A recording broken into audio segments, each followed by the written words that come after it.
everybody. Welcome to BeExposedRadio.com at the Sugar Shack. This is Miss J in the house with our special engineer, Robbie, in the building, waving. Hello. We have Ms. Versatile coming in shortly. And today is Wednesday, but it really feels like it's Tuesday. Temperature is 81 degrees. Better than yesterday, which was extremely hot. And of course, at the Sugar Shack, we have great guests calling in today. Excited. You know why? Because we have author Phil Parker. He'll be calling in shortly.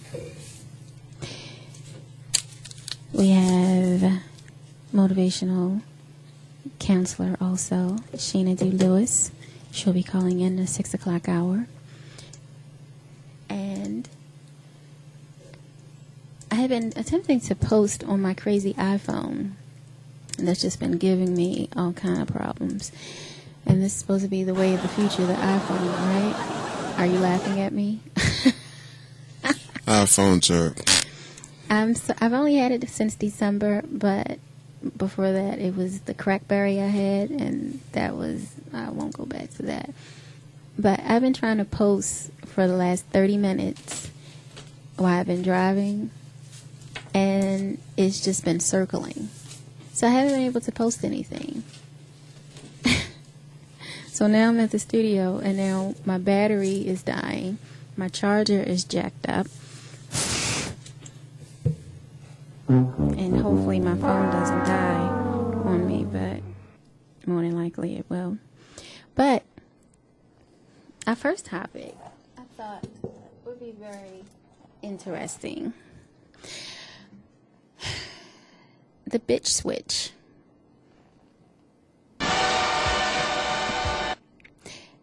Do you have a bitch switch that you can and cannot turn off? And is this a red flag in your relationships? Because you're a bitch.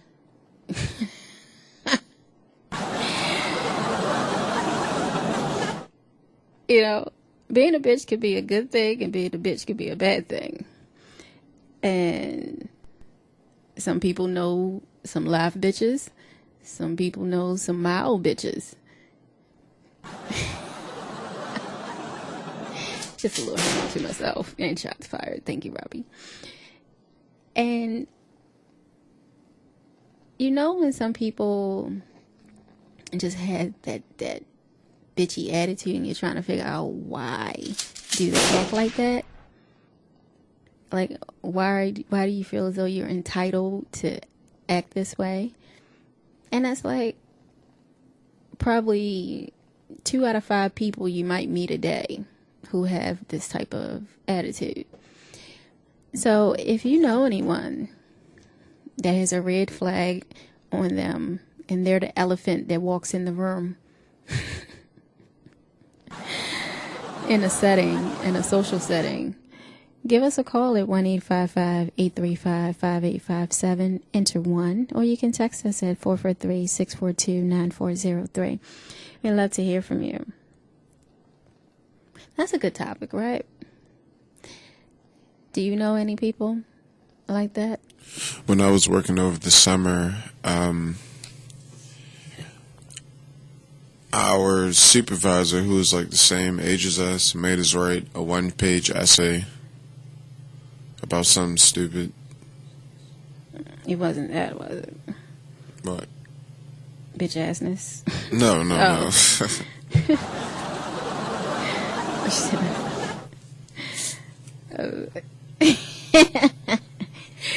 Was he? It was a girl. Was she that person? Yeah. Real bad? Yeah. That everybody didn't like her? It's not that everybody didn't like her. Most of the time, people have a bitch switch because people give it to them. Mm-hmm. Like, they put them on that pedestal. That pedestal. And it's like, now I can turn it on and off, and there's nothing you can do about it. Yeah, and what that does, it's a lot of manipulation in that also, being a bitch. Because you intimidate people. So people tend to cave in to you. Because they don't want to see that other side of the bitchness that someone portrays. So that's why I said it could be a good thing and it could be a bad thing. It depends on the person and how they're using that bitch switch for. So, yeah, I know a lot of people in that, unfortunately. They mainly reside in any kind of work setting. Mm-hmm. Or the person that wants to climb the ladder and throw their coworkers under the bus to get in good with upper management type of thing. Yeah, we all know that. So, yeah, I'm trying to post this in my little raggedy brand new iPhone that sucks to hell. So, how was your day there? It's pretty cool. I just woke up, so I'm a very slothful person. It's been a long day. I swear I thought the day was Tuesday. Really? Like, how did I... I'm so glad today's Wednesday. Like, it doesn't feel like a Wednesday. You know Otakon is this week and this weekend? Who? Otakon. You know where people be dressing up as like Pikachus and stuff? Yeah. Yeah, that's this weekend, Friday through Sunday. Where? At the convention center. Is it? Yep. It's going to be so fun. I might need to check that out. I cannot wait. What day are you going? All 3 days? Oh, yeah. Are you dressing up? Nah, I wish I could, though. I'll be waiting too long to try to get a costume together. What would you go as? Probably like a Mortal Kombat character or a ninja or something. See, I love the aspect of coming out of character of yourself and having the balls to go ahead and dress up and you don't care what anybody thinks of you. Yeah. Like, because life is too short to be worried about what somebody think of you. But And then that's kind of the spirit of Otakon. Like, you want to dress up so people can be like, oh my gosh, how long did it take you to make your costume and take pictures of you? And little kids be running up and taking pictures of you. And it's cool. that's the cool part, the kids. Like, and the people that go to these things are like big kids themselves. Yeah. And like Comic-Con, like just... I said by next year I want to go. I actually went to Comic-Con that came here last year, and I got them for free. I had those scary quote-unquote contacts on, and he's like, man, those contacts are so cool. And he was like, you going to Comic-Con? I was like, nah, is it in town? And he was like, yeah, you should go. And I was like, oh, I ain't got no money to go. So he gave me his pass for free. Oh, wow. You lucked up. Yeah. That was... lucky. Yeah. I think you gotta start trying to get your tickets now, like while the event is going on for next year, because it seems like it's growing every year. In a couple years, Otakon will be moving to it'll be moving to Washington D.C. permanently, which sucks. No, not really. I guess because it's a bigger venue. Nah, but it's like Otakon was only in Baltimore. Yeah, you know how that is. And instead of having that stupid race thing, we had Otakon, but now that's about to go to Washington, D.C., so... So why do you think they're moving it? The convention center in D.C. has way more space. It's going to be underground. Space. Oh. It's going to be like right now, Otakon is kind of just a convention center. Mm-hmm. But in D.C., it's going to be like a top level and then underground bunkers. I think it's going to go like 5 floors. Wow. Underground. Yeah, it's going to be everything. So what is so special about it? It only comes once a year, and it's just a place for anime people. Anybody who like anime. Like last year, I met the White Power Ranger. I used to be in love with the red one. Yeah. When the first one, my son, when he was little, I used to be in love with the red one. That's crazy, right? Yeah. When he was younger. I don't know who liked the Power Rangers more, me or him, but I used to be in love with the red one. What was his name? Jason. Yep. Yeah. Yep, I met the White Ranger, and I met a couple people who do like voices and stuff for cartoons, so it was pretty cool. Oh, wow. I think the most I look forward to at Otakon is just seeing all the different people dressing up and stuff. Oh, and the game room. The game room is so huge. Really? Yes. I swear. What time is it? It's from 8 to 3 o'clock in the morning. I'm going. Yeah, you got it's really is. Take your kids. What kids? This is it, the baby. Oh. Any kids? Hey, they might. I don't know. I like it. I doubt it. JC Hahn is in the building here at the Sugar Shack, my grandbaby. He's 6 months. He just turned 6 months, so I doubt very seriously if he'll be in any interest of wanting to attend that. And I think that would be more probably next year for him, because all he would want to do is probably like just kiss them and dribble all over their costumes and everything. That little baby laugh. So, like I said, we have two great guests calling in today. Super excited. Shout out once again to Phil Parker and Shayna D. Lewis, who will be calling in. So, there's a convention going on. Now, you know what? I'm going to say that for tomorrow. Yeah, I'm going to say that for tomorrow's topic. So, in the world of basketball, you remember the basketball player who allegedly slept with LeBron's James' mother? I do not. So, basically, he is having such a hard time that he had to go play overseas from when all that broke, unfortunately. And do you think people who started out here playing ball or whatever sport and they go overseas, do you think financially it's a better move because they got to eat, because obviously they're not doing well over here? Do you think it's a good productive move to make to go over to another country? Do you think they'll get the same respect, or is it just financially they're going over? Well, I'm pretty sure you make more money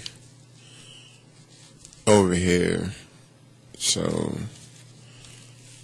I would say it's probably not a good move. But then most of the time, they don't really have a choice. Yeah, because they got to eat. And it's so many people that go overseas and start their new life or whatever.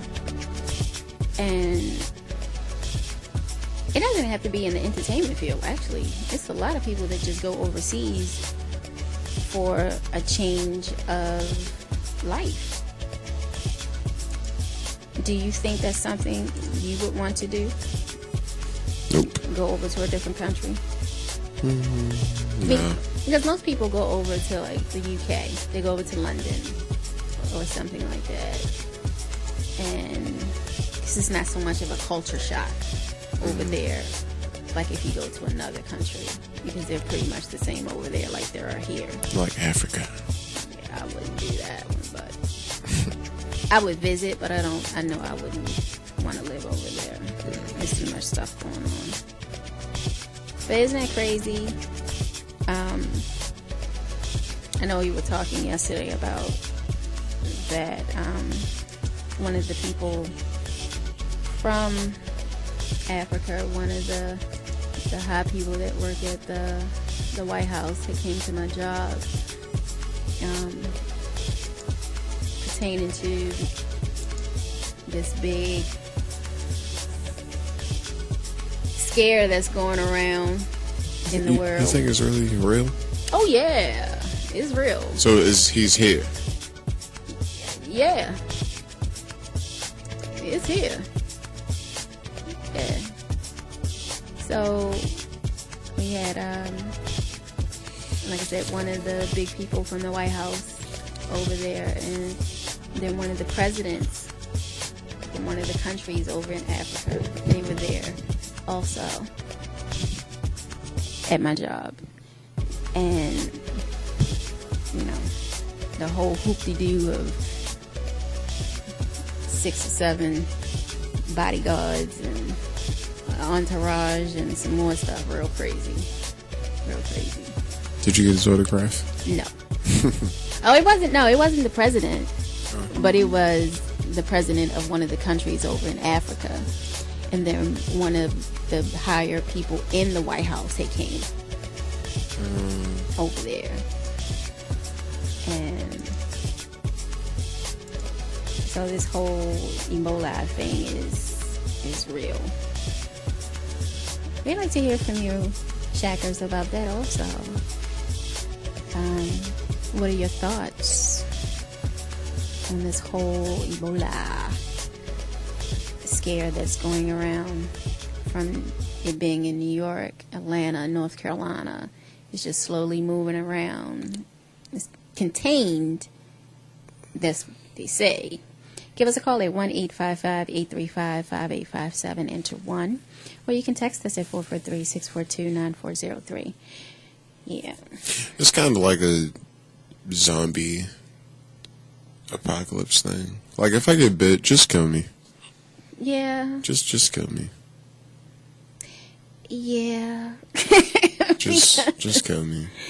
You know why? Because there's nothing you can do because to save me. It's nothing that you can do to save you. Now, of course, they're saying they have the antidote for the 2 doctors. Of course, you know, they do. You should get an allegedly button, like allegedly. Allegedly, with your quotation fingers. Allegedly. Yes, they have it. And it's like, what else is going to pop up in the next 6 months? Now, if they can find a cure for that, right? Mm-hmm.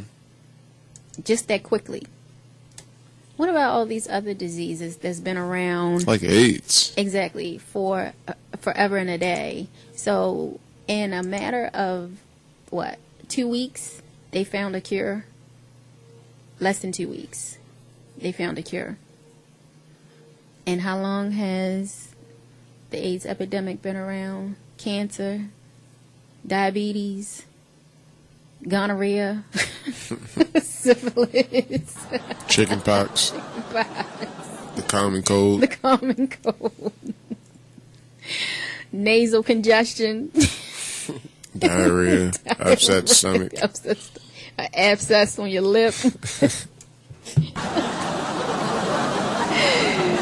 You tell me all this other stuff that's going on. I got tears in my eyes just thinking about something stupid. We can be a fool in here. You know, like, that's like some real serious, stop what you're doing, we got to get this done immediately. But what about these other medical conditions that hasn't had a cure yet, that they're still working on? I'm just happy they found a cure for one of them. Hey, we taking the one step in the right direction. But then how much is that cure going to cost? What, to the average Joe? Yeah. Not enough. You're going to have to work 2 jobs. Maybe 3. Just to cover the expense. And that's the sad part. They make these things and they announce it, oh, we got a cure. But then you never hear how much it's going to cost the average person out of pocket. They always got a cure, but you don't hear about side effects, but you don't hear about the cost. But what did you use, or who did you use this on to come up with the antidote? None of these important things, because I would want to know. That's a good question. Yeah. Who's the guinea pig? The test monkey. The test monkey. And are they somewhere walking around next to you, sitting on the subway, sitting on the bus stop, sitting in Subway, standing behind you at Starbucks, coughing, sneezing, sniffling, asking you for change. Yeah, you got hand-to-hand contact. What's going on? Who are Bump into me like, oh, excuse me, sir. Oh my God, get off me. What the hell is going on? Yes, that is some real conversation that we need to investigate. What is going on? Mm-hmm. But isn't that crazy, though? You know, when you're standing in line and somebody sneezes on you, or they sneeze, and your first reaction is to turn around and look, like to make sure it's not on the back of your neck.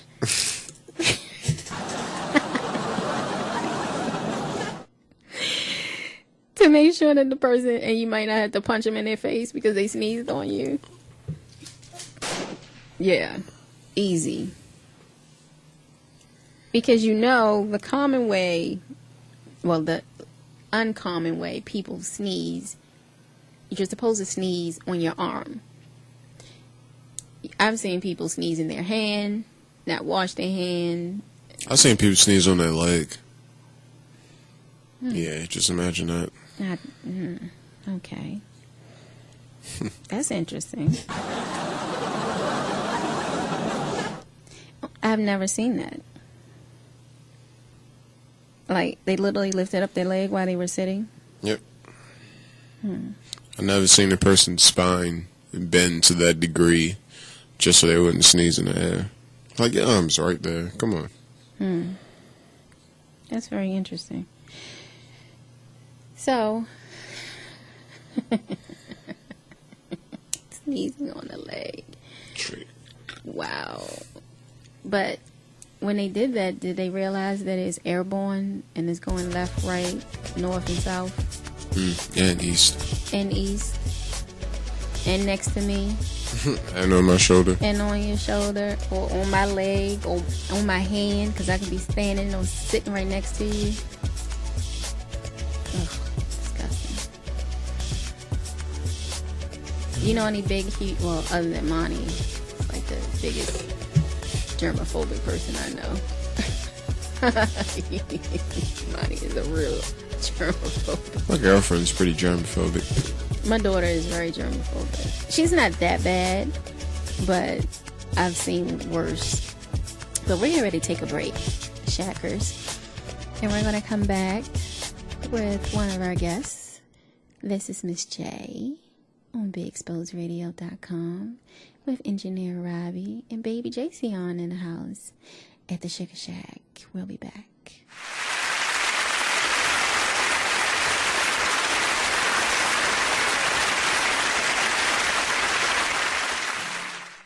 You are listening to the Sharon Nixon Show on BeExposedRadio.com. International, y'all!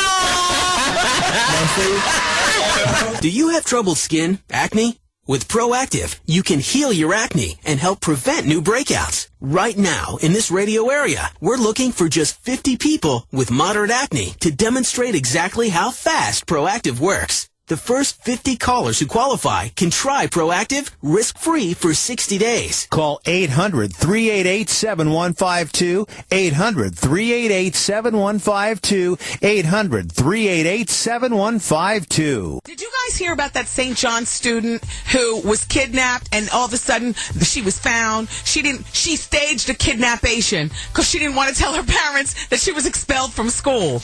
Did you ever do something really drastic when you were really fearful? I did.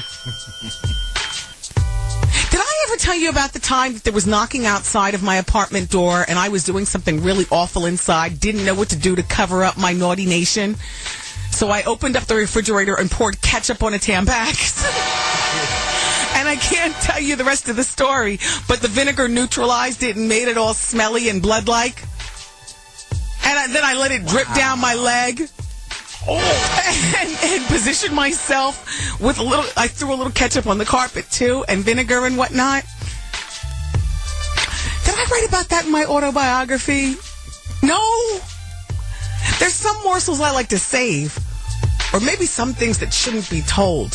But we all do okay, we don't all, but some dramatic people do things to the highest of dramativity when they're frightened. Case in point, this girl at St. John's. We'll be back. And then there's another texter who says, I did tell the story about the ketchup and the tampon. Okay. I'm not proud of this. Please say no, but I used to offend. China, can I get a what? Hey. Exactly. So back in the day, I was in my apartment, my bachelorette pad, just doing it big. Doing it way big. Bigger! Bigger! Bigger! Bigger! I need bigger and a break beat. Bigger and a break beat. Show them how I was really doing it. Hey. That's me. Hey. By myself. Next thing you know, the doorman slipped and let the current person I was dating at the time come through the door and come up the stairs into the elevator. And next thing you know, at the front door I hear, in the meantime, I'm in the apartment getting live. Oh. Hey. Yes. Yes. Exactly. Hey. And I'm hearing, hey. What? Hey. Oh, what am I going to do now? Oh, it's getting worse. Hey. Hey. So I'm like, oh, man. Yes. Let me get innovative. And I grabbed a box of Tampax and some ketchup and every other kind of red sauce mixture I could find in my fridge. And Aaliyah in Chicago knows exactly what I mean. Join the club that gives you stuff. Hey, thanks! Radio Loyalty. Here's how it works. Just click on the Radio Loyalty banner right now and sign up. Then, you keep on listening like you already do. But now you earn points. Those points add up, and you can trade them in for stuff in the Radio Loyalty store. Earn more points by sharing your station with friends on Facebook and Twitter, answering surveys, and by using the apps in the New Players App Store. Pretty simple, right? Radio Loyalty. Click that banner to join now. I didn't realize, and it had a place for you to put your clothes and your shoes if you was to get naked, but it wasn't that kind of a parlor. Yeah, right. With the Chinese people with the little fingers and stuff. It wasn't that kind with the happy endings. But it was so good. I laid down on the table. He didn't even tell me that he was getting ready to turn this machine on that was going to. I fell asleep. It was like 3 minutes in, I was gone. And it was only for 10 minutes. Wow. But I was gone 3 minutes. I was like, and it massaged, not only did it do the part where I was injured, but it did all the way up to the top of my skull, like right there in the middle. That's why I was gone. It was like giving me the neck treatment. It was like a passion mark. But, it was really good. It felt wonderful. It was wonderful. Passion marks hurt. I know. It was hurt so good. You be trying to enjoy it, like stop the blood. Am I bleeding? Oh, yeah. Oh, that's enough. Keep going. It was one of those. It was really, really fun though. I enjoyed it so much. I mean it. I can't wait till tomorrow. Tomorrow I just might get naked without them asking me.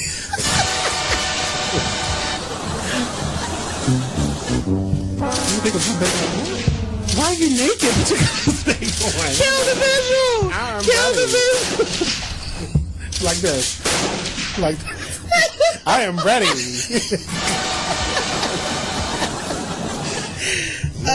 Put my clothes up. Get your baby! Thank you. I'm gonna have a baby.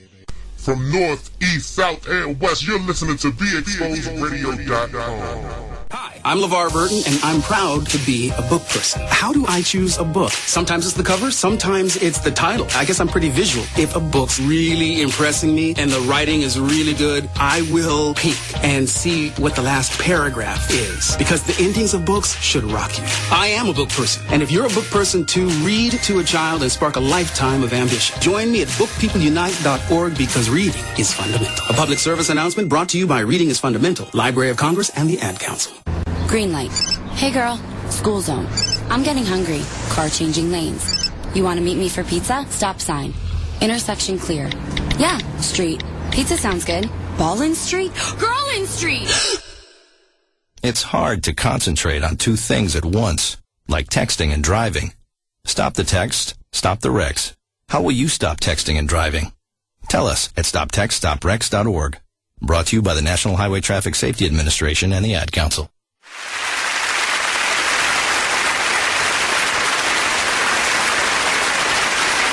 Hi, welcome back to BeExposedRadio.com. This is Miss J with Engineer Robbie in the building.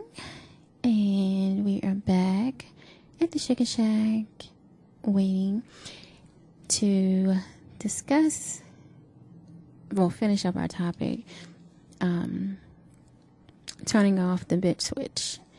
So, like I said, we all know a couple of people in the world who just cannot seem to turn it off. And for some reason, some people feel as though they're entitled to talk to people, treat people a certain kind of way. So the thing is, you have to look within yourself to be able to know your faults. And everyone is guilty at fault, but there's always room for improvement. And to know that your actions of being nasty or rude to someone could really affect someone who may not be having a good day themselves and might be on the urge of a nervous breakdown, and you might be the one to tip them over because of your nasty attitude. Because some people just don't know how to deal with a person who has that type of attitude. A lot of people don't like confrontation. Some people enjoy confrontation because it's like a challenge. And then there's others who don't know how to deal with someone that has some type of authority. Get your baby figure. Leave my baby alone. Leave my JC on alone. He has a little cold. Right, babe? That's my baby. That's grandma baby. So, as I was saying, you know when a person can be egotistical, and they might have a little groupie following that's building them up. So that's a bad thing also, because one person shouldn't build another person up. If anything, you should build yourself up and have your own following and not be the back end of one person. So with that, how hard is it to pull away from someone who you feel as though is your friend, but you're bigging them up, but they're not bigging you up? Isn't that a conflict of interest, you think? Because in hindsight, you're giving them more power than they're giving you, which is wrong, because you shouldn't give anyone enough power over you. So that's something to think about to end your week, especially with the weekend coming up, and you have decisions that you want to make, and you want to go out, and you might have someone that's the leader in your circle, your crew, your boys, your girls, that makes all the decisions for you. And you might not want to do it, but because someone has ruled them the leader, so to speak, you're going to go with the flow because everybody else is doing it. That's not cool. So, once again, that's something to think about. Then, we want to discuss, of course, we always have to discuss the sexual escapades on At the Sugar Shack on our daily topics. So, the taboo of love, oral sex, or plural. So, why and how can these acts bless us? Is it good or is it bad? That's a good question. Is it good or is it bad? That's the question that we all would like to know. He tried calling. I'm sorry, ladies and gentlemen. Sidebar. Hello, Miss Versatile. Looking so pretty. Looking pretty there, sister. We'll welcome you in. Hello, Shackers. Hello, Miss J. Hello, Robbie. Hello. Thanks for letting me in, Robbie. Look what the cat dragged in today.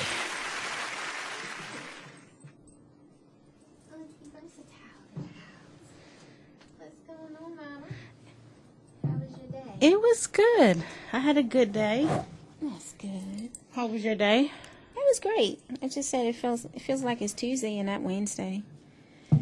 Oh yeah, your week is dragging for you? Actually, no. It's just I don't know. I don't know what's going on. It feels like Thursday to me. Maybe because I want it to be the weekend. I don't know. I just want the week to be over.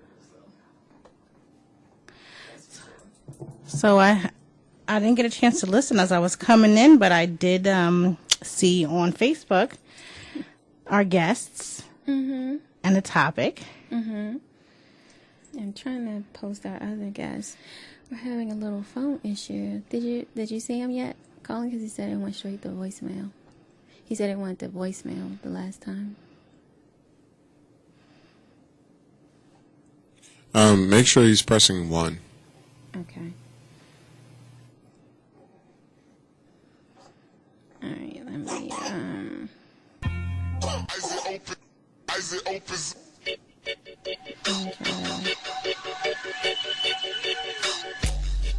let me try to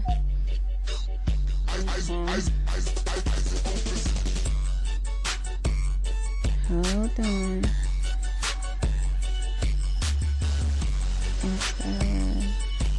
One, ladies and gentlemen. I'm sorry for the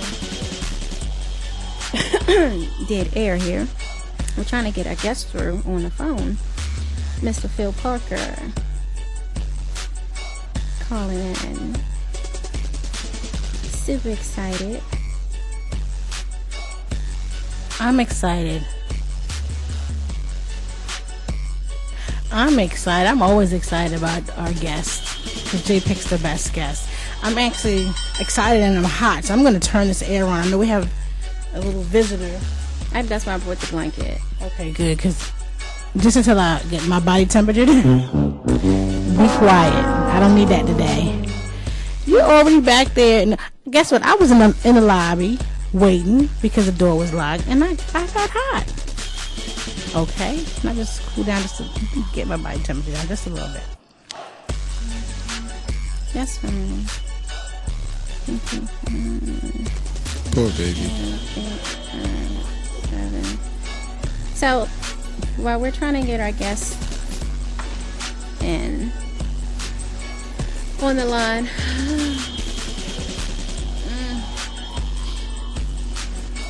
as I was saying, as we're trying to get our guests in, taboo love.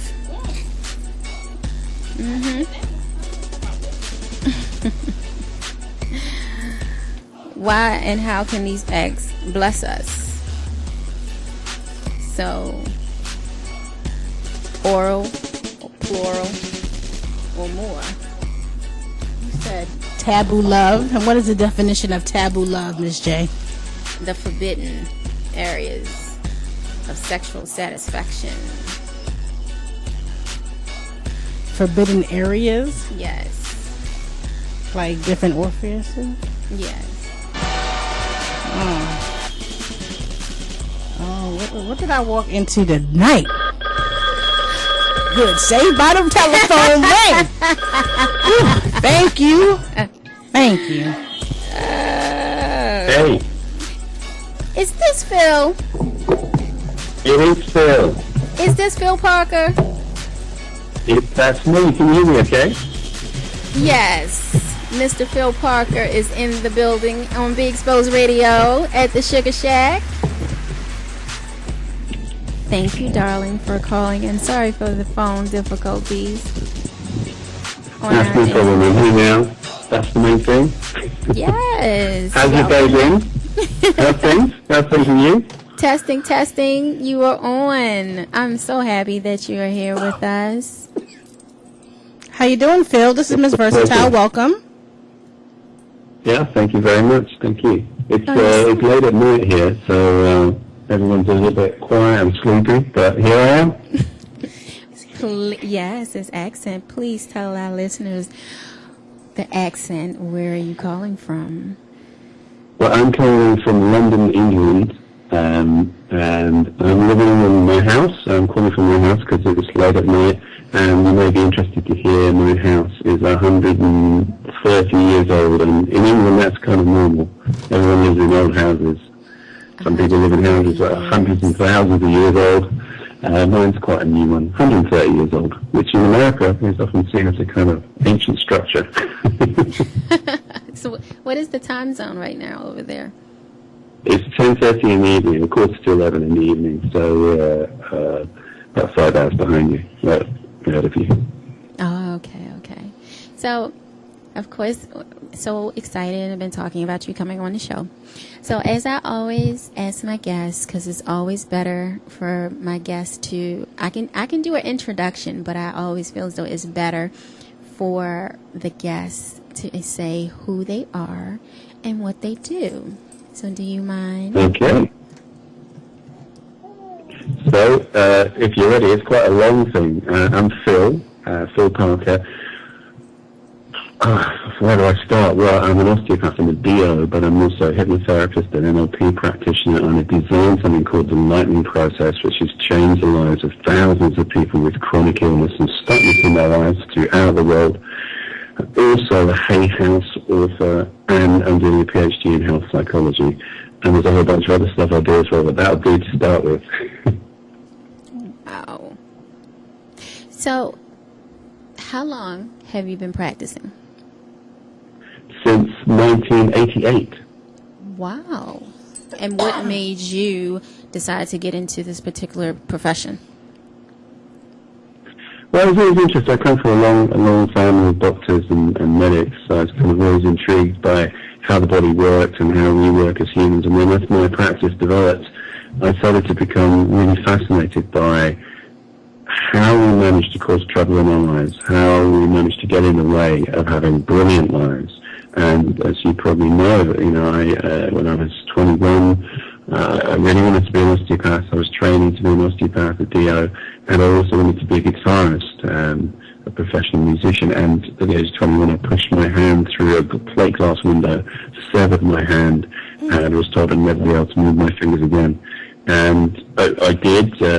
In the end, I recovered fine, but I had to go through a very long process of talking to doctors who said, you will never recover.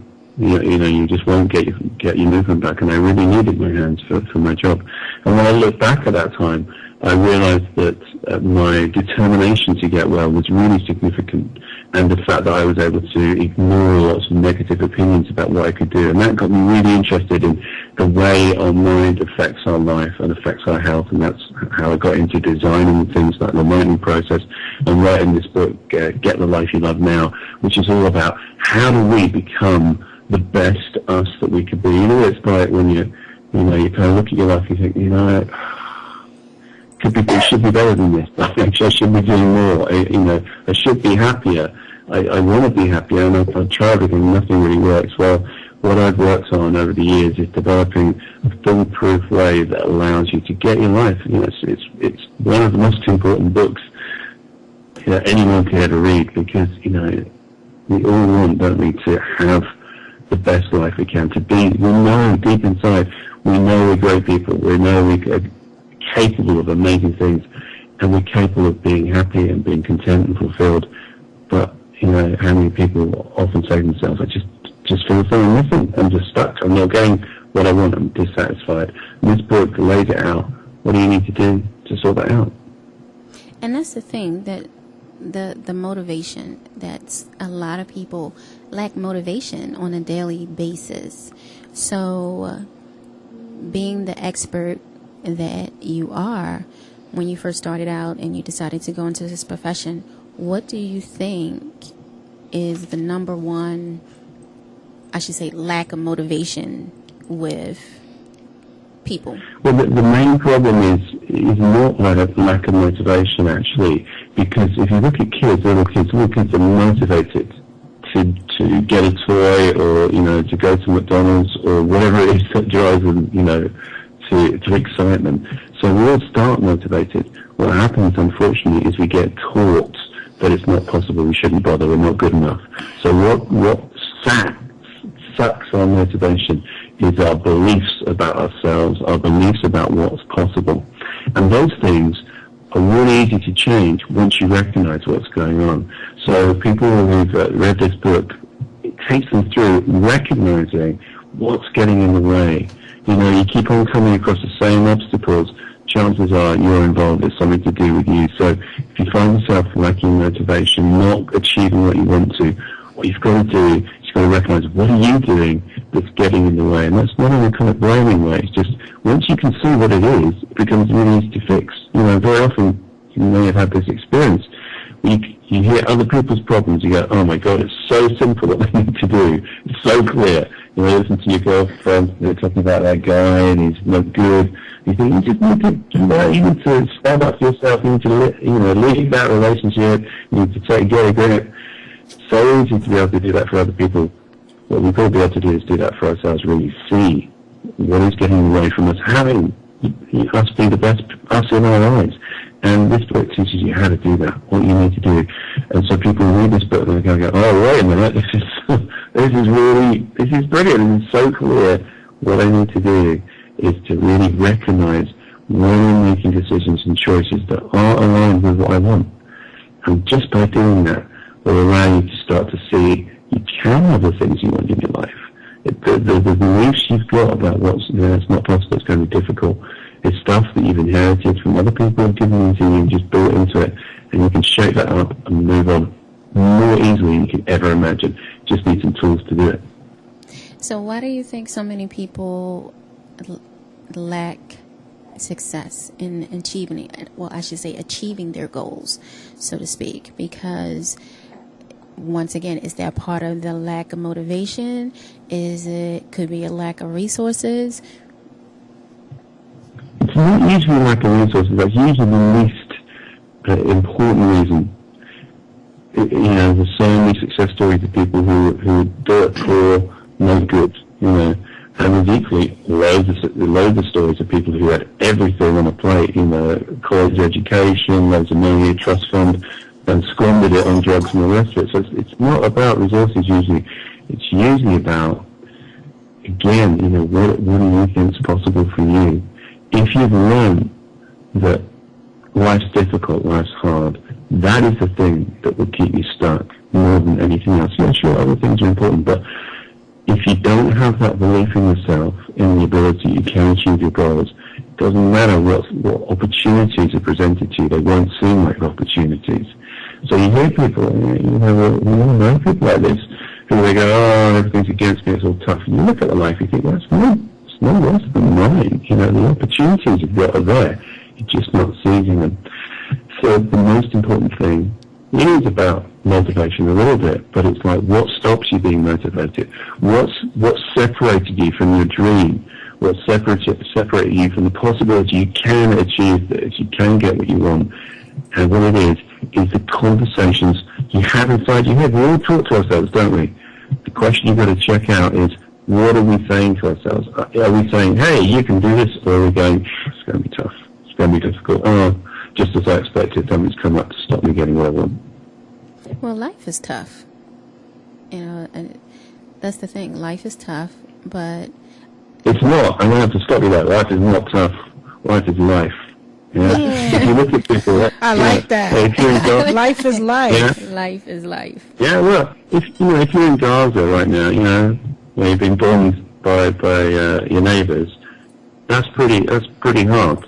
Most people's lives aren't as bad as that, and we need to recognise that actually most of us have running water, we have a roof over our heads, we have enough food to eat, people aren't throwing bombs at us, we have opportunities, and very often what we're doing is focusing on what's wrong, rather than focusing on what's right, and what do I have, what resources, internal resources do I have to make a difference. If we buy into, that's tough, we're already starting from a conversation that's really going to make life difficult. It's, our conversations, I'll give you an example from the Lightning process, which is the work I do with health, helping people who've got chronically struck depression, anxiety, chronic fatigue, a whole range of stuff that we help people with, allergies, all sorts of illnesses. One of the studies they did was they checked out people who had chemo. So those people taking chemo, they compared people on chemo to people who were taking a pretend pill, placebo, and the pretend pill contained absolutely nothing. Okay, so they're saying, is the chemo better than taking a pretend pill? People on chemo, 90-something% of them lose all their body hair, just as you'd expect. What's fascinating is the people who are taking the placebo, the pretend pill, 40% of them lose all their body hair. And what's causing that? It's not the pill, because it doesn't contain anything. What's causing that is their beliefs. Now, if our beliefs can be that powerful, they can make our hair fall out, actually change our physical health, then what else could they do to us? How could they make us see the world in a way that it isn't? And that will stop us from achieving things. So yeah, one of the things I often say is, we are more influential in our lives than we could ever imagine, and that counts both ways. So if we're being useful, positive, clever in our thinking, that's a massive asset. If we're being in a position where we just think life's tough and hard and it's difficult, and that's a very common conversation that many people have, then that's the world that will happen to us. And we can change these things. The first thing we've got to recognize is life's not tough. Life's life. So, as a researcher, how long have you been doing that part? I've been doing that part. Well, I've been researching into this field for about 20 years, but the PhD I've been doing for 2 years, and that's specifically looking at addictions, helping people who are using street drugs, often homeless, often unemployed, getting back to having life, relationship, housing, and getting employed and getting their lives back, using these kind of ideas. And again, what I think you have to do is help them to open up the possibility that there is a way out. When the world tells them nothing will work, realizing actually, we are the cleverest things on the planet. The human is the top of the evolutionary tree. We're absolutely incredible. All we've got to do is find a way to harness that. Every single one of us listening today is part of the winning species, the cleverest, the best, the most well-developed. Yeah, we don't, as a species, we don't always win very well. We don't always apply ourselves, but we do have that capability and that capacity. And, as part of my mission is to help people to realize, yeah, you can do this. You actually can do it. Well, hold that thought, Phil, because we're going to take a quick break. Do you mind holding? No problem. Okay. This is Miss J. And Miss Versatile. Engineer Robbie. And our special guest, Mr. Phil Parker in the house. Be Exposed Radio. This is Miss J. Once again with Miss Versatile. Phil Parker. We'll be back.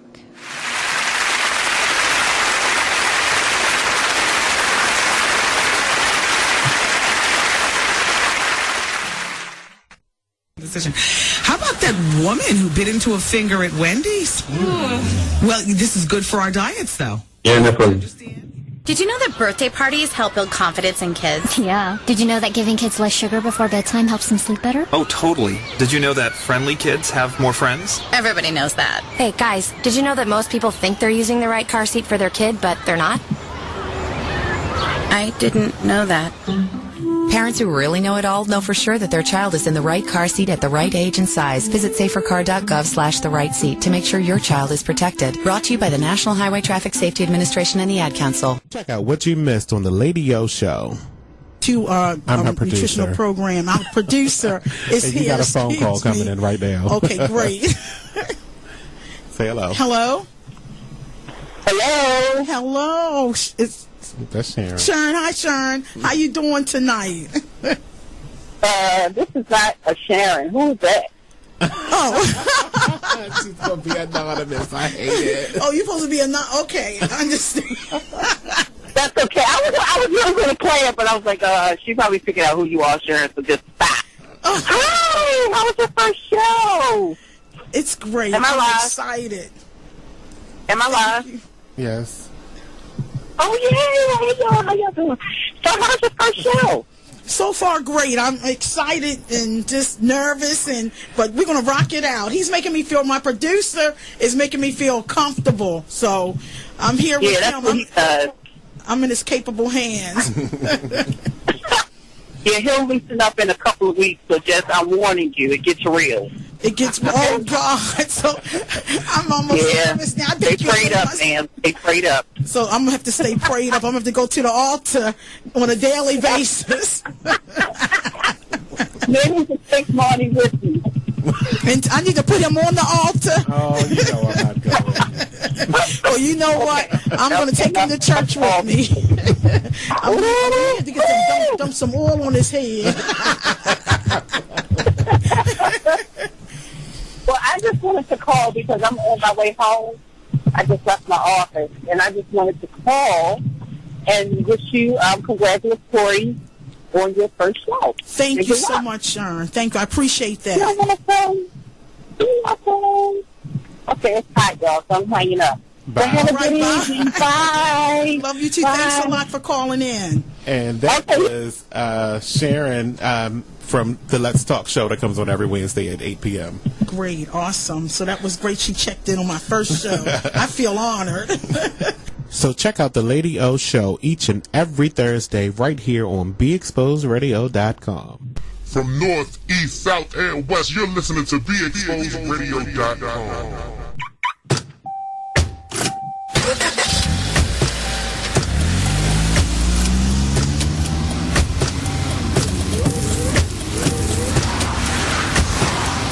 Driving has a rhythm all its own.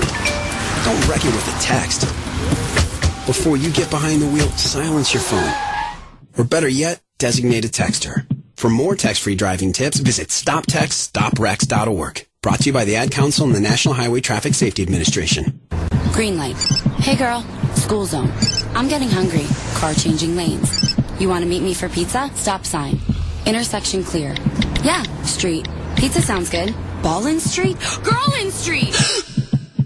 It's hard to concentrate on two things at once, like texting and driving. Stop the text, stop the wrecks. How will you stop texting and driving? Tell us at StopTextStopWrecks.org. Brought to you by the National Highway Traffic Safety Administration and the Ad Council. Well, now we know why she goes to the clubs. And all I have to say is immigration. Let's get to the girl whose man took a crap in the middle of the floor. Oh, yeah. Dear Wendy, I'm young, vibrant, dark brown, single, 30. I'm a woman with no children. I recently began dating this guy that I dated in college 8 years ago. It was one of those things where back then we were mentally two different places, and it never really jumped off into a relationship, but we remained good friends over the years and got back together over the summer. Wendy, he is great. I love him. And I noticed early on that he drank a lot, though. He always said that he had it under control and not to worry about it. Well, Wendy, on New Year's Eve, he drank so much that he passed out on the floor. Wow. When I woke up... Free stuff for you just for listening to this station. Yo, we got your attention? Here's how it works. You click on the Radio Loyalty banner right now and sign up. Then you keep on listening like you already do. But now you earn points. Those points add up, and you can trade them in for cool stuff in the Radio Loyalty store. Earn more points by sharing your station with friends on Facebook and Twitter, answering surveys, and by using the apps in the New Players App Store. Pretty simple. Free stuff just for doing what you already do. Radio Loyalty. Click the banner to join now.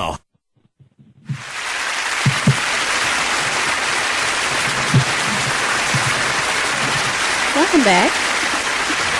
This is Miss Chad. Hey. And Miss Versatile. Engineer Robbie and our special guest, Phil Parker, is still on the line with us. Thank you for holding, Phil. So, No problem. being in this field, being an author, being a motivational individual, what have you found has been your challenging yet experience in the last 20 years or so? Can you give us two?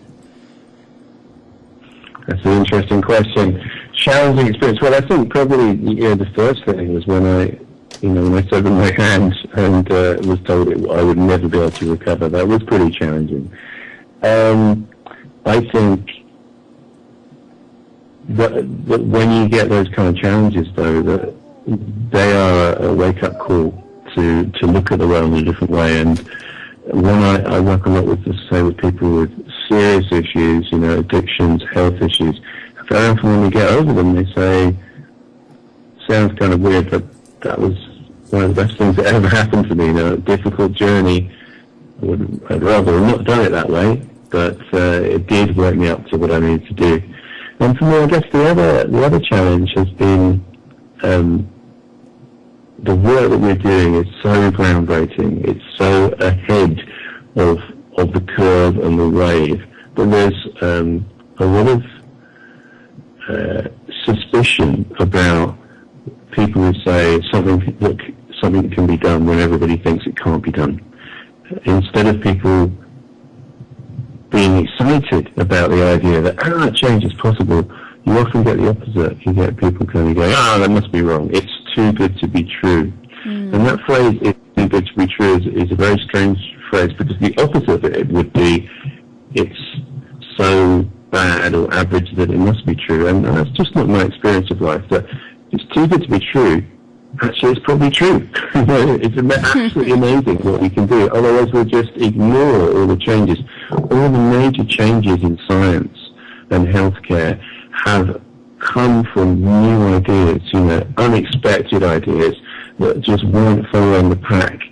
So if you have new ideas, you always will come across people trying to shoot them down. But if you have new ideas, and I know some of you out there do, then stick to them. Take them to town.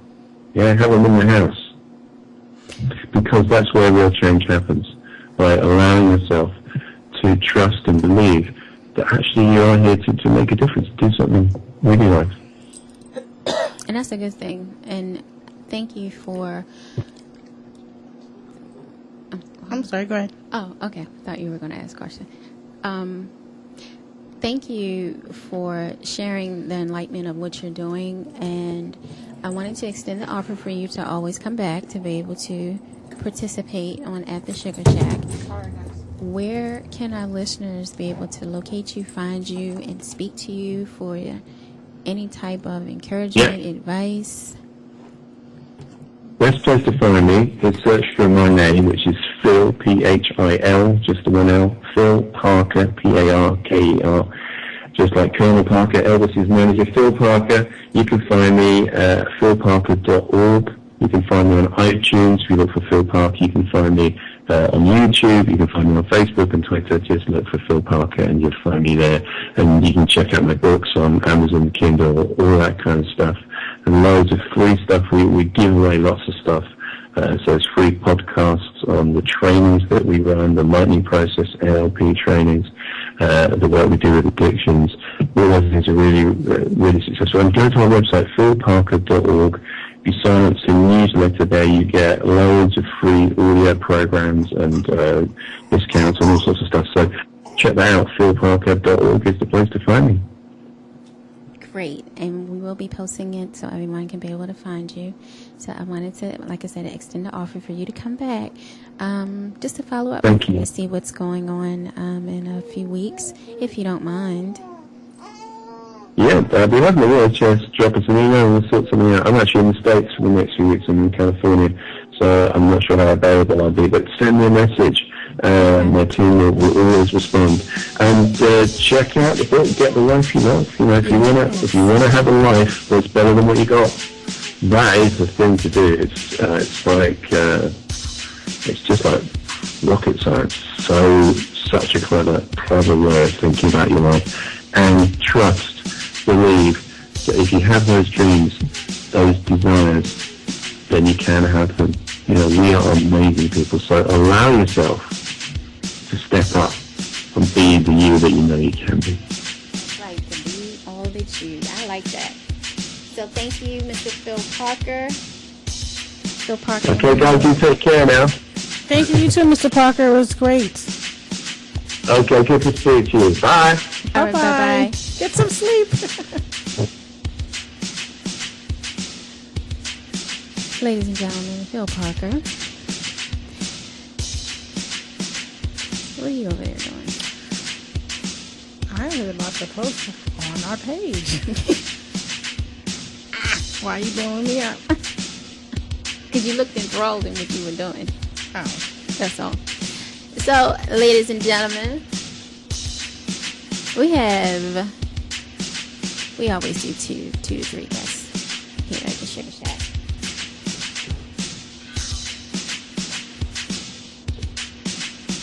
Accident here at the Sugar Shack. It just hit my head. So, we don't have any workman's comp, so don't even try it. We'll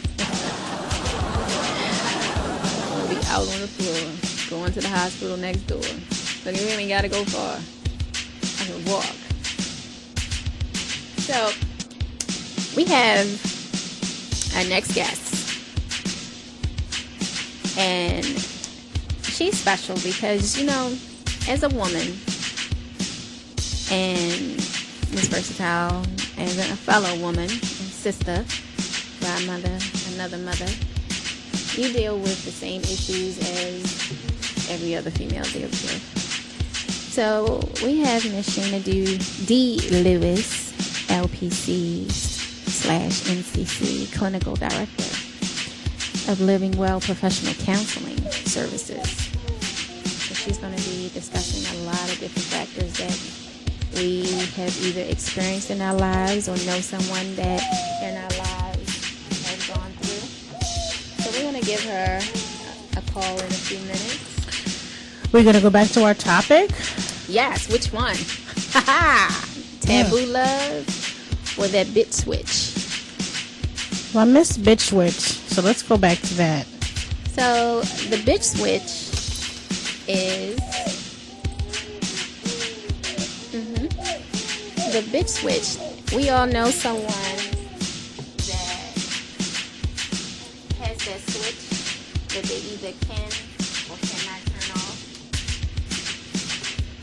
You know what I'm saying? That is, they can be a little mean, so to speak, but yet they have a following, meaning they're the leader. And it's also a red flag because they might not be able to maintain a relationship because of being a bitch. So they don't know how to turn it on. Well, they know how to turn it on. They can't turn it off for whatever reason. I got a bitch switch. Do you? You gotta look at me like that. I mean, not just that's not who I am, but I have a switch. You know, what Drake said, I go 0 to 100. Oh, well, that's me. What? I can. Yes, I can. Yeah. Especially if I'm hangry. No. Hangry? Hangry. You know what? Let me find that for you. Let me read the definition of hangry for you. Silly. Hold on. No, it's a real definition. Hold on. I got you. You think I'm joking? Hangry. Look, watch. Here we go. I'm watching our engineer with JC. Okay, hangry. A state of anger caused by lack of food. Hunger causing a negative change in emotional state. Mm-hmm. Especially if I'm hangry. Yes, I go the bitch switch. Yes. Well, can't be. Yeah. Do you think that is you need a clinical director for that? No, I just need some food and I'll be good. Give me a sandwich. Just a sandwich. It's real. If I'm hungry, I am cranky. I'm aggravated, don't want to be bothered, nothing. I eat all the time. Oh, lucky. Well, you can afford to do that. I eat all the time, so I don't have that hunger switch, so to speak. But I get irritated easily when people do or say something dumb. Like, just dumb. Like, did you really think before you said that? Like, dumb stuff. I get irritated easily by that. Speaking of food, do you have any snacks today, Miss J? They're in the car. No lunch bag. Robbie, thank you, Robbie. I'm sorry. I'm so sorry. Miss J provides all our snacks. I have Similac.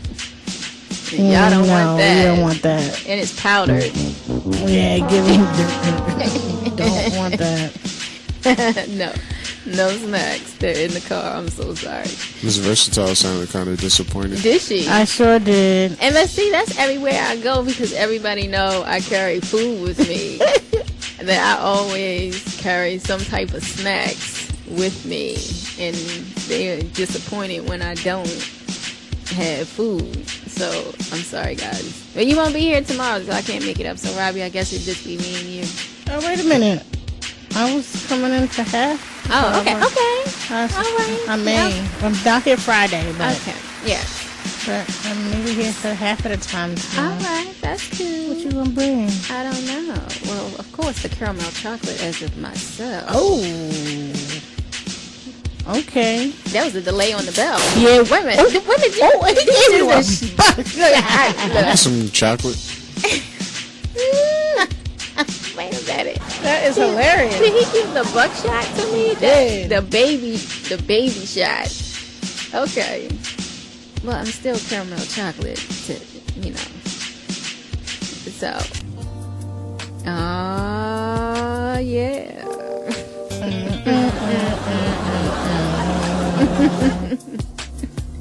Oh, Hump Day Wednesday. Hump Day Wednesday. Hump Day Wednesday. Let me stop. Yes. With that taboo love. I'm not doing none of that. With the taboo love. Look at Robbie's face. 34 days in for me. Congratulations. Thank that you. Was the remix. I can't do it 34 times, but that's a long time. But that's just really the beginning. Not that long. That's really not long. But I've lasted longer with no problem. Celibacy is a beautiful thing. I'm telling you, it clears your mind. It gives you clarity on things and people, and the back end of you being horny, that kind of foresees itself, because by the time you get home, you're tired anyway. So from hustling all day, whatever it is that you do to hustle, so you probably don't think about it until sometime during the weekend. Guess what? I'm not even nothing. Okay. Anybody, not even me. Like, I'm not even no self nothing. Nothing. I'm telling you. Yeah. I'm telling you, as a person who did the celibacy thing for a very, very, very, very long time, it is a beautiful spiritual journey that I think everyone needs to experience, because not only are you're cleansing, like I said, you're cleansing your mind You're cleansing your body. You're not putting anything in it, so you're not doing nothing dirty or freaky or whatever, so to speak. But here we go. But you can focus a little better because you're not worrying about the other person that's your partner. Whether it's a good relationship or a bad relationship, if you're spending time, you're not spending time. What was the last argument you two had? You know, look, the petty bull that people deal with in a relationship. You're not dealing with it. It's just you. And that was the conversation that we had yesterday of whether or not being single is selfish. And sometimes it can be because you're not putting all of yourself into another person. You're just focusing on yourself. And I had a discussion with someone today who said they love, I know you said yesterday, you said your grandma said that she loved being single. I was speaking to someone before I came in, and she said she loves being single, and she's just worrying about herself. Can we give her a call? All right. So we will be connecting to Miss Sheena D. Lewis. But when I was out there in the world, let me stop. Taboo Love. Maybe we'll get back to that. Yeah, we can work on that tomorrow. We can continue it today and tomorrow because that's a lot of topic right there. That taboo love. So we wanna, if you want, you can post that taboo love, oral, plural. Oh, yeah, I didn't know that was.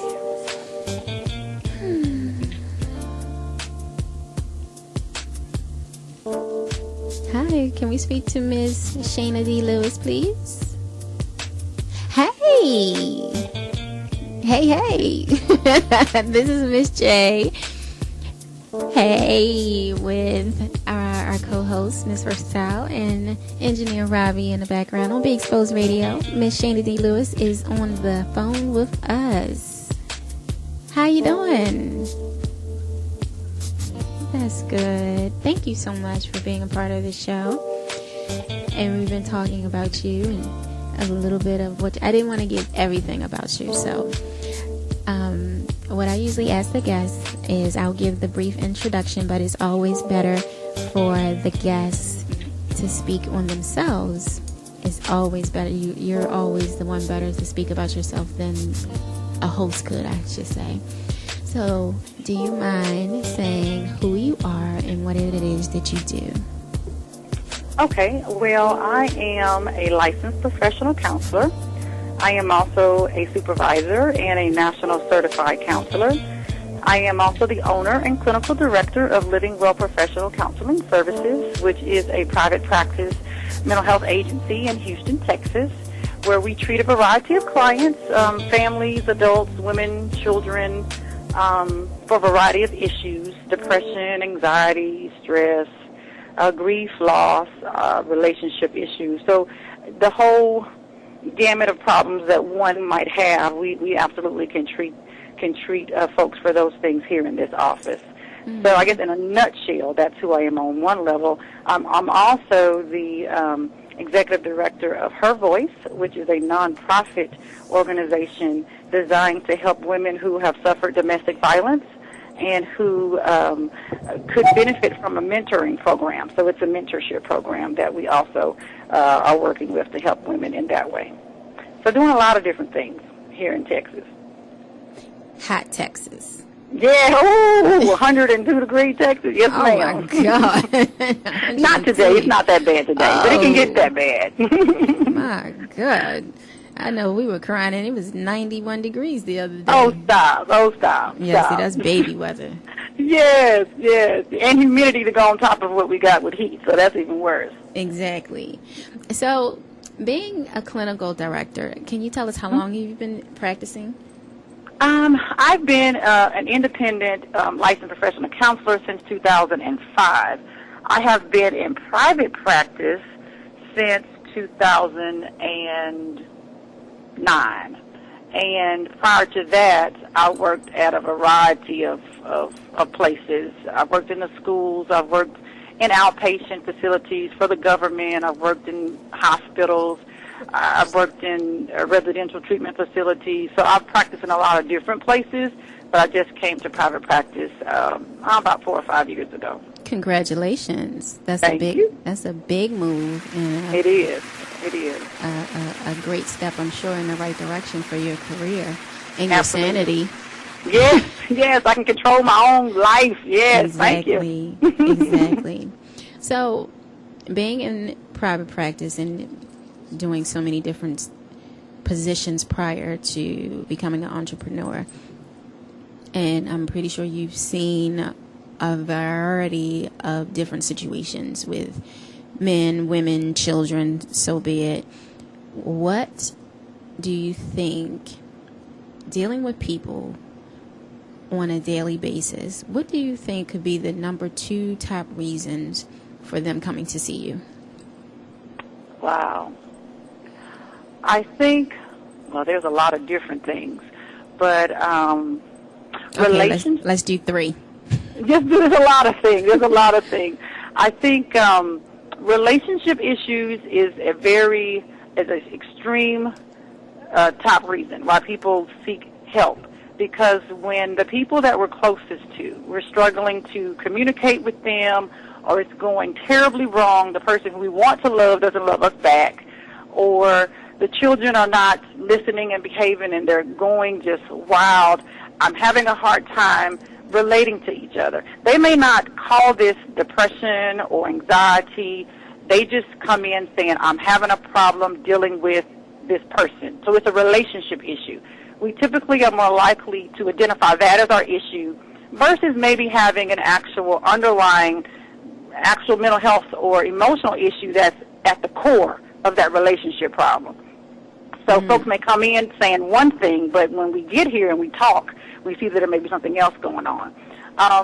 Another issue that I see a lot, because most of my practice is about 90% treating women and adolescent girls, and a lot of women that I see are struggling with stress.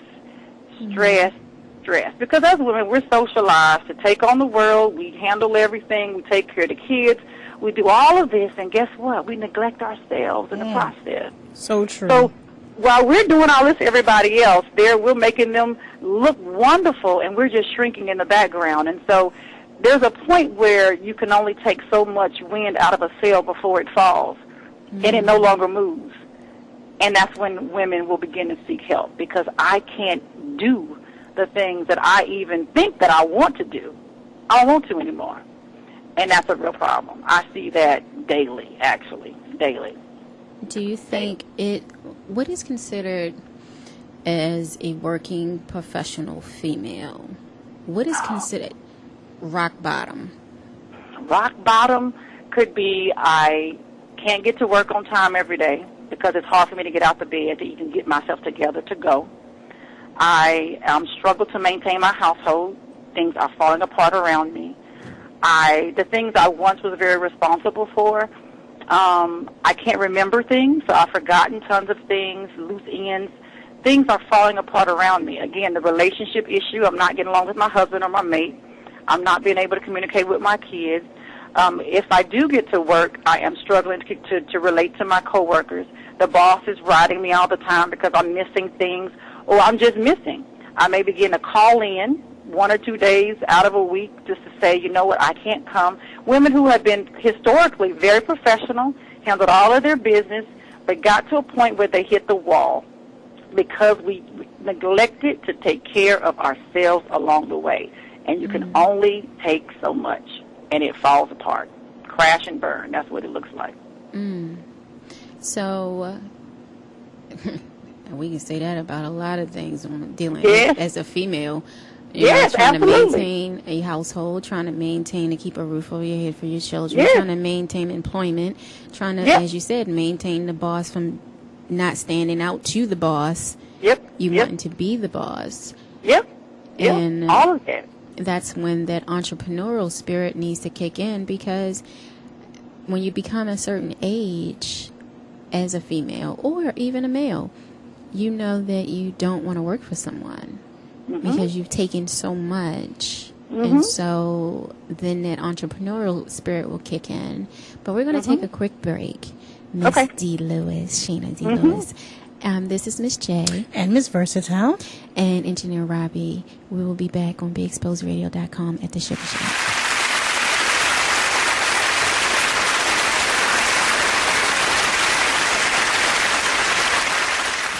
Hi, I'm LeVar Burton, and I'm proud to be a book person. How do I choose a book? Sometimes it's the cover, sometimes it's the title. I guess I'm pretty visual. If a book's really impressing me and the writing is really good, I will peek and see what the last paragraph is. Because the endings of books should rock you. I am a book person, and if you're a book person too, read to a child and spark a lifetime of ambition. Join me at bookpeopleunite.org because reading is fundamental. A public service announcement brought to you by Reading is Fundamental, Library of Congress, and the Ad Council. You are listening to the Sharon Nixon Show on BeExposedRadio.com.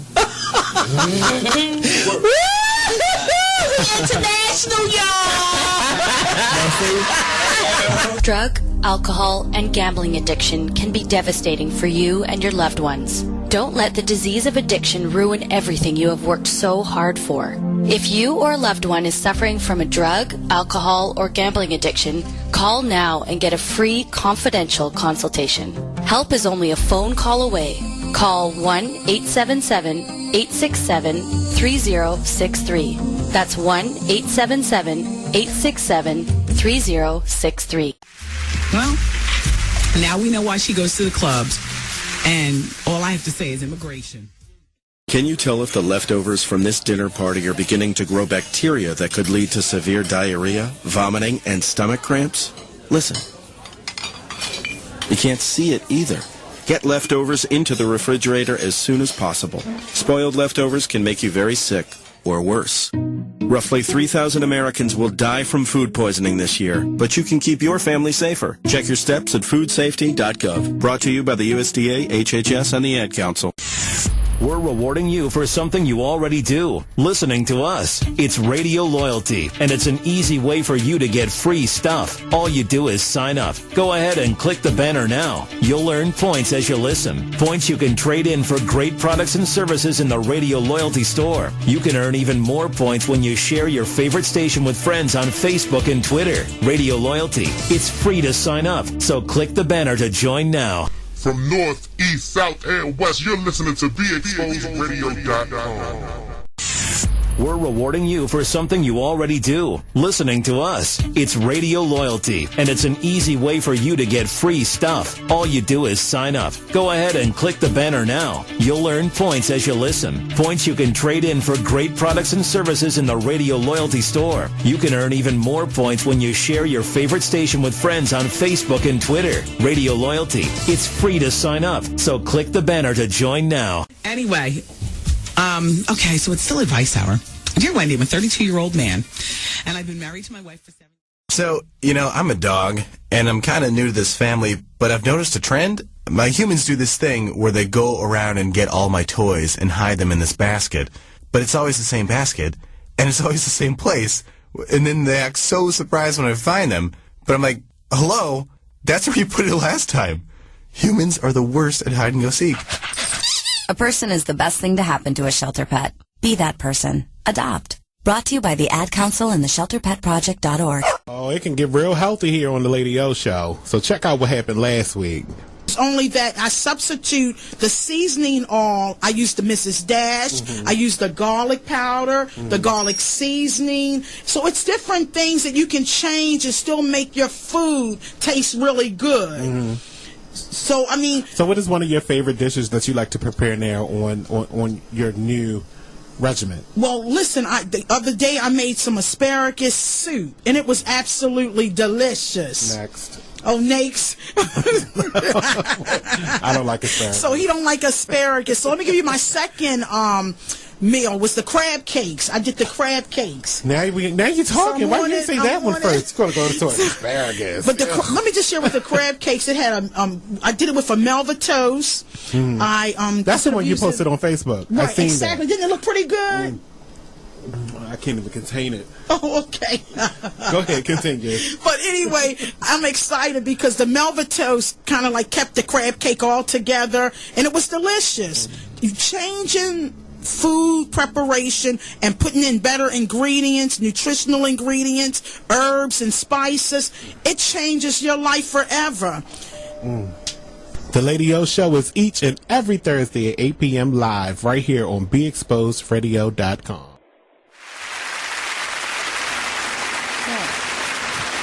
Hey, this is Miss J. Beck. And Miss Versatile. And Engineer Robbie. And we have our special guest, Miss Sheena D. Lewis, on the line with us. Yes, ma'am. All right. So, being a clinical director and so dealing with women, children, and men, do you find, once again, so of course relationships are the number one. So as dealing with a man issue, a women's issue, and then a child's issue, can you break down what could be a reason for them coming to see you? Now, the men, that's interesting, because I said 90% of my practice is female. And that was by design. When I first got into private practice, I wanted to kind of fit a niche or need in a community. But I have had men clients that I've also seen a lot less of. But one of all of the men that I've seen in the last 4 or 5 years, every one of them had a relationship issue, and there may have been some underlying, like I said earlier, either depression or anxiety that was part of the catalyst of the relationship problems. But they would not call it that when they first came in. And a lot of the men that I've seen preferred seeing a female because they felt like their issue was completely a relationship issue, thinking that a woman would be able to have that insight and understand kind of where the mate was coming from, versus going to see a man who may not understand the other side. So for me, that has typically been the reason and cause that I have treated men in my practice. But we start with the relationship issue, but we always, my thing of it is we can always, it's easier to blame somebody else for what's going wrong right now. Easier to say, you don't act right, he don't listen, they won't do right. That's so much easier than it is to take a look in the mirror and say, what can I do different with myself? What choices can I make that are different, that will bring about a change here? And that's how I challenge all of my clients, is we won't spend time blaming other people for what's wrong. You take ownership of your part, and then you do the work that's necessary for you to make a difference in your outcomes inside of that relationship. And then we can get from there. Now, the kids, typically, obviously, they're brought in by parents, but periodically I'll have a kid that has told a parent, I need to go talk to somebody. And these days, our kids are actually a lot more educated about things than parents are, because in school, if they have counselors, the counselors may go around and, and talk to kids about different things. And they know that they may be struggling, but a lot of kids, there's a lot of depressed children in this world, and that breaks my heart. We have a lot of that, because we know now more than we knew before about bullying and the different things that can happen with kids in schools. And now you have that social media animal that has created an entire new layer of problems that our children have. So before, if I was depressed and had a relationship problem, it was because the kids at school did not play with me, or they made fun of me at school on the playground. Now it looks different. They go on Facebook and they talk about me, or they are sending Instagrams about me, tweeting about me, ugly things. Or if I post a post and nobody likes it, then I take it personal, like, oh, it must be me. So we have entirely new avenues that our children are being attacked that create their depression and their anxieties that they never had before. So I see a whole lot more of that now. And grown-ups are being affected by social media as well. But the kids, they can't live without their cell phones. They can't live. No, I mean, technology is huge, and it is, I call it the devil sometimes. It is because as young as 6, 7 years old, they have cell phones. They do, and access to tons of stuff that they can't handle. Yeah, that they can't handle, and because of that, it is, unfortunately, it can be devastating because they don't know how, especially children, they don't know how to deal with conflict. They don't. And because they don't know how to deal with conflict, and then it only takes one person, or it takes two people to gang up on one, and then you have the other followers. So now with that one, now you have 10. And then that 10 will turn into 20. And then that 20 will turn into 40. So now you have all these people that you didn't know. Tweeting, texting, saying things about you that could not be true. Who knows? Who cares? But now you're the focus of the world, and it's not a good thing. And you know, I have a real big platform for parents, because even if a parent brings in a kid, I'm gonna talk to the kid, but I'm gonna talk to that parent, because I hold parents highly responsible. You need to know what your child is doing. You need to know. You need to have access to their Facebook, to their Instagram. You have access to everything. You need to check that on a regular basis, because you do not want to be the parent at the end of the day. Children kill themselves behind this kind of stuff, and then you find out what was going on, and now it's too late. And it's too late. Your child is the bully, and they're the ones hurting other people, and then you find out later what was going on. So parents have to be involved. So I work with the kids, but I absolutely work with the parents, because it's not just a kid problem; it is also a parent problem. Do you think, and we're going to focus on the children real quick. So the ones that could be the bullies. And causing a whole bunch of ruckus. Do you think it is of lack of affection, lack of attention? They just want to be seen and heard and liked. What could be a factor? Well, I mean, I think that all of the things you said could absolutely be factors. But I think underneath it all is that hurt people hurt people. True indeed. And children who have been hurt, and it's not always physically. They may not have been physically abused necessarily, but there's all kind of abuse that occurs. Emotional and mental abuse or even sexual abuse is just as detrimental as any physical abuse that could ever happen. And so these children have some kind of void in their emotional self that is not being met. And so, therefore, and they don't have filters, they're missing some very important pieces or constructs that they need to be able to function correctly in society. So instead of them dealing with those things themselves, they may not have a parent that's available. They may not have anyone else to turn to. So they've been hurt. They hurt other people. And then from there, they get pleasure from that. It actually creates a feeling where they feel better momentarily. Because someone else is hurt. But it does not fix the long-term problem, because their pain didn't go away. It was merely just a Band-Aid put on it for a little while. Because once that comes off, you're back to your same hurt. It never went away.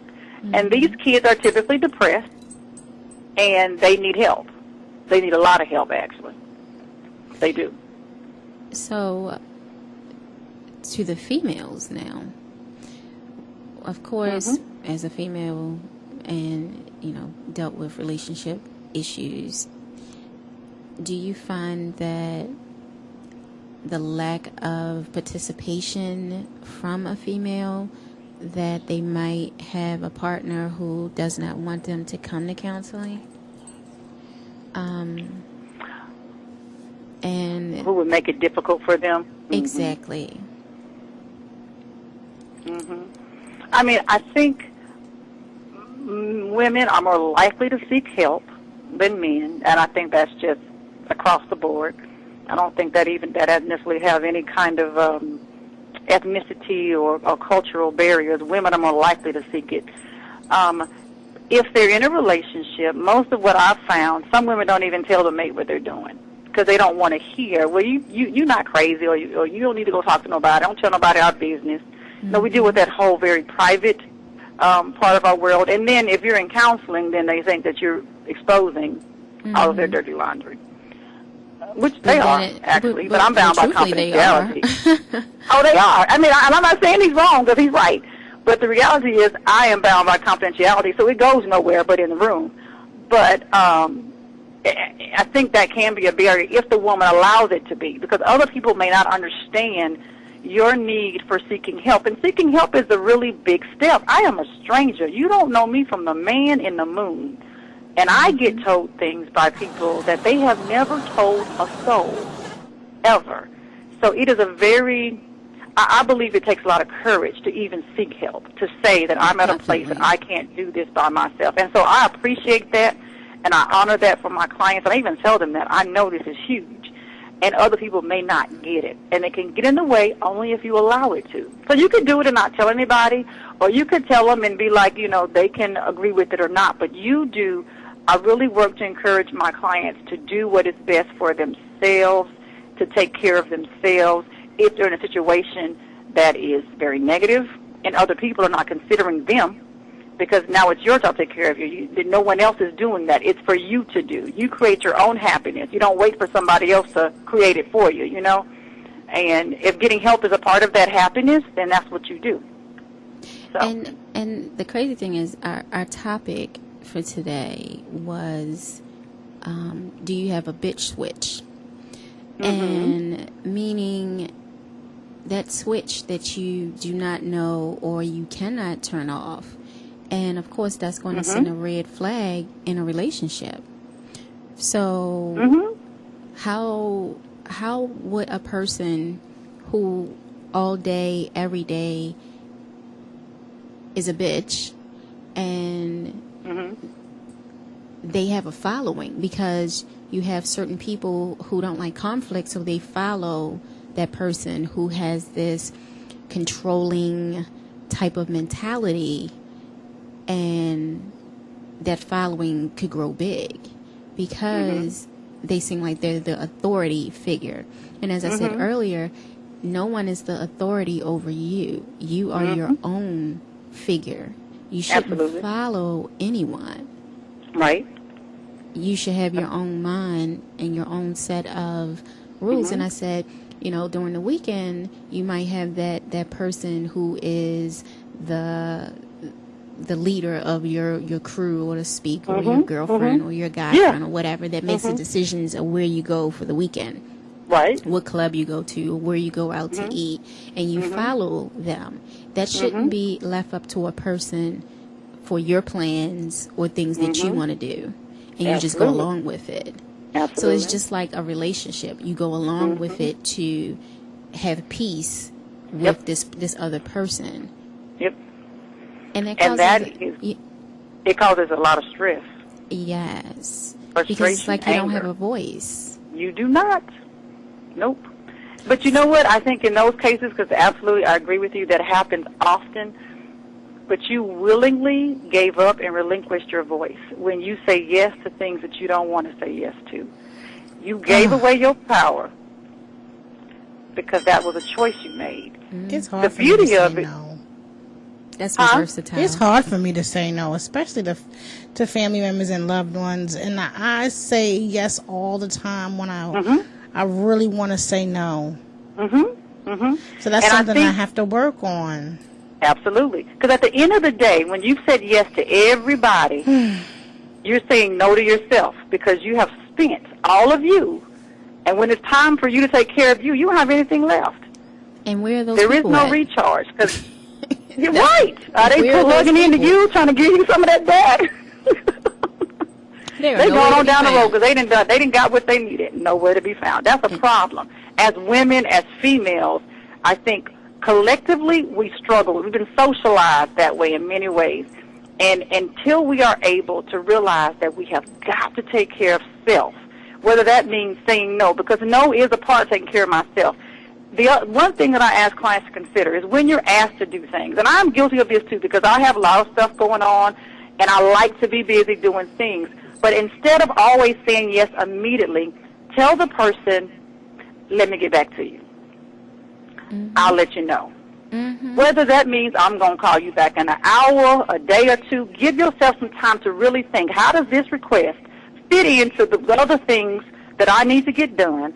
Am I going to be able to do what I need to do for my, you know what I mean? Kind of think about it first, because we say yes as a knee-jerk reaction just because we got asked. So pause for a minute.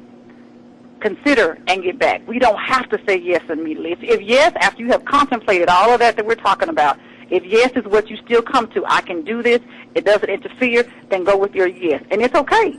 But if what I want to say is no, when I get through all of that, the phone call back says, you know what, I can't do it this time.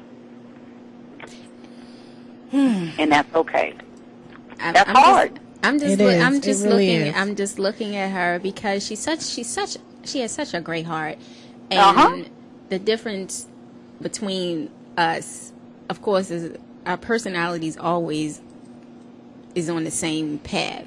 Yeah. But where I will say no in a minute.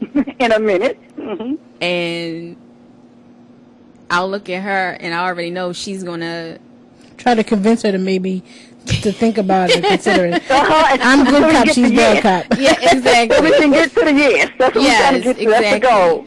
And and then I have some, guys, they always say that I'm mean, and it's like I'm not mean. I'm just very stern, and I've been down that road of giving my all and not getting the same in return. Right. So because I've been down that road, I can shut it off easily with no problem. And I don't feel bad at all. Because it's like running out of gas. It is. You only have so much fuel in a tank. And if you are giving Monday, Tuesday, Wednesday, Thursday, Friday, Sunday, Monday, Tuesday, Wednesday, Thursday, Friday, Sunday, when is that time for you to sit back and rejuvenate yourself? Yep. Absolutely. And I think that what happens when you use fuel, I say this often in session, is that we end up running on negative E. We have less than no gas. And we still try to get down the road. And it's I do. That means so we outside a wish and a prayer. Like I can make it. I can make it. Get there. Yes. I can get there. I know I'm gonna get there because I know my car. She's not gonna let me down. But we know the reserve. We know the gas in the reserve. And you know what? We got some of that on board. We do. I think it's in us, right? And I honestly believe that everything a woman needs, she already has. She's just not accessing it all. Our power, we do not use all of it. We give a lot of it away, but we already have it on board. And if I realize that in my yes, sometimes I am relinquishing my power, and power is not a negative thing in the sense that I think I'm, all that and I can dominate someone, but it's the power over myself, my power of choice, my power of being able to create the life that I want for me. And it doesn't mean I have to not do things with other people or for other people, but not at my expense is what I'm talking about on a regular basis. I'm all about being compassionate, empathic. I think that's wonderful, but I think there's a line when I'm not taking care of myself. I am valuing other people above myself, and that is not okay. Because at the end of the day, I am spent and cannot do for myself. That's the problem. It's a problem. So, when a person who, let's say, give an example, that liquid courage, so to speak. Oh yeah. Do you really think there is truth behind when a person drinks that whatever they couldn't say before taking that drink, and they have that drink, that courage spills out and it doesn't have a face or anything, so when it spills out pretty heavy? Do you really believe like that liquid courage also in drugs?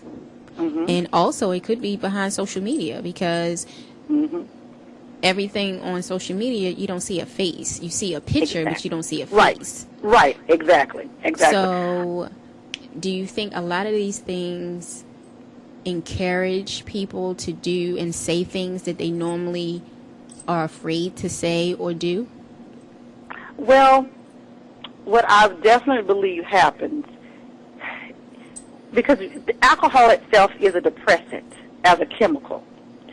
And so what I tend to see is when folks find, even if you use other drugs, some of them are uppers and they are create speed, but if you're talking about alcohol as a depressant, it will lower one's inhibition, so I may not have as many fears, which is where they get the liquid courage place from. because I don't have as many barriers as I once had before. Because without the alcohol, then my faculties are in place as much as they are that can be in control. When we introduce substances, we are altering our chemical makeup inside of our body. So absolutely, I may act differently as a result of that. Because there's people who will say, you know, someone is wonderful when they're sober, but when they're drunk, oh my goodness, look out, they're a whole different person. Well, it's true. They got other chemicals that are on board that are assisting in the operation of who that person is. So it does look different.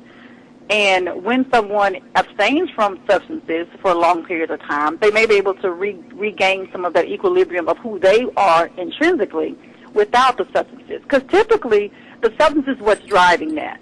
Now, it may not necessarily mean that what they're saying or thinking is not something that was already in there somewhere. I'm not saying that the alcohol made it up, and that's the only place it came from. It was on board somewhere for it to come out. I'm just saying. But the filter is gone when I'm under the influence of something else. So all of that, there is no threshold. It all comes out. And that damages tons of things, you know. And it's really a stopgap coping mechanism. Folks drink and use drugs as a way to fill a gap for a short period of time to avoid either dealing with or something of issues that we have. But as soon as you remove the stopgap, the problem fills it right back in. And I'm still there. Yeah, it didn't go anywhere. You may have a bigger problem now, actually. Right. A than where you started. Problem. Yes, ma'am. Well, I'd like to thank you so well, much thank you. for coming on board and participating on At the Sugar Shack. And I always tell our guests I would love to bring you back. Absolutely. To follow up and discuss and even be our resident clinical psychologist, so to speak. I would love to. I'm in school getting my PhD, so I can wear the title psychologist real soon, for real. All right. Congratulations. Thank you. So absolutely, anytime you want me to come back on, you just get in contact with me, and I'll be more than happy.